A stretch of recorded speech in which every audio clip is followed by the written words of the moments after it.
Ano nyo guys, ang galing niya mag-awak ng ano. Nakakatuwa siya, tingnan o. Nahawakan niya yung ano, yung stick. Oh, ala. Tingnan nyo guys ah.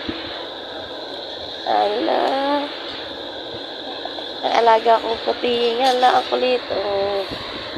Yan guys oh. Ala.